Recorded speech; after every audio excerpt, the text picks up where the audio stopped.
Hello everybody, this is Maniac4Bricks, and I'm here with a first impression review after just building 70670, the Monastery of Spinjitzu from Ninjago Legacy. So Legacy being a subset of the Ninjago line to celebrate the past years of Ninjago and having some revamps of some sets. This one kind of existed before as a set, or so. There's a couple of them in 2011 that kind of make up the Monastery, but nothing of the same grandeur. So I do appreciate this as a product.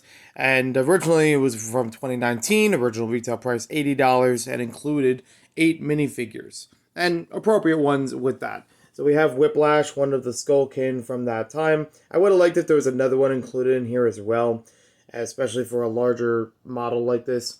You have Sensei Wu with some appropriate garb, and each of the 6 ninja in here, with respectable reprints, basically just making different versions of the dragon forms that they had back in the day, and Nia and Lloyd having something similar to them. And, it does the job.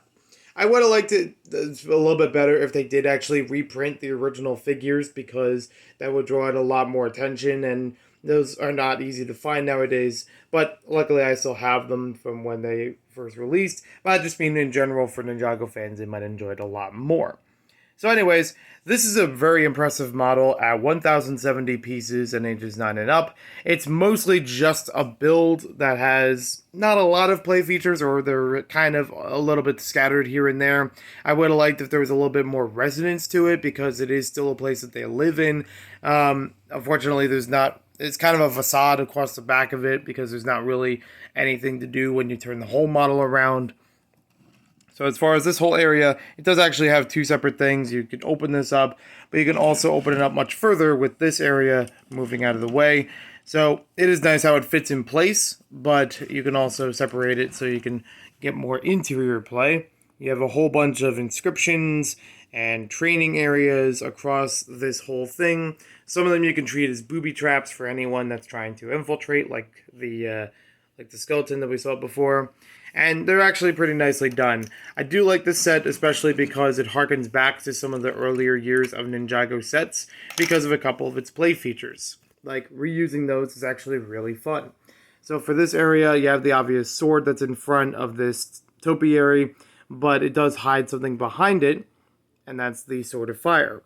This part flipping back and forth reminds me of the blacksmith shop from some of the earlier years. There's a middle section that I'll get into in just a moment, but I'm going to head over to the Scythe of Quakes and the Nunchucks of Lightning. And this area is actually guarded, and it has a little trap here that can pop out.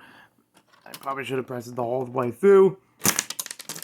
And out pops a golden chicken. So Master Chicken relating to the Lego Ninjago movie. Just have some fun with that. And that popping open mechanism is something that some of the early Ninjago sets had. One of them guarding the Scythe of Quakes. Go figure. So that's actually kind of fun, updating that and adding it into this dojo area. Now going into the middle one, you actually have this small tea set area, which is very nice to have here, and it sets up some very nice scenery, but also it has a little trap underneath. There's a gear along the back that pushes forward, and you could swing this sword back and forth for anyone who's trying to get through, so it kind of helps as a defense mechanism. It's a very simple but very effective function, and it works very well for what it needs to do. And then if you're trying to look for the, the shuriken of ice, they're actually up here, which you can go to from the backside, but like I said before, this is mostly a facade from this area. You don't really play back here that much. It's not really meant for that, and it does help you set up some of these traps again if you need to. And it also shows you where that gear is and where the sword is. So it is a little bit haphazard across the back here, but take it as you will. And it does still have both of them in place for the display. This one just has the illusion of a third floor, but doesn't actually do anything. So overall, this is a really nice looking set. It has a great display value to it. It has some play features all throughout. I do like how you can, mix and match different things in here. I would have liked if there was a little bit more for training stuff, like if there was another unit or so. They did have a smaller set in the same wave, which I think was like $10 or $15 or something, that you could add more stuff in here theoretically. I kind of regret not getting that, because I got this set right at the end of its life cycle. so I did not have that available to me. Trying to find the companion piece to it.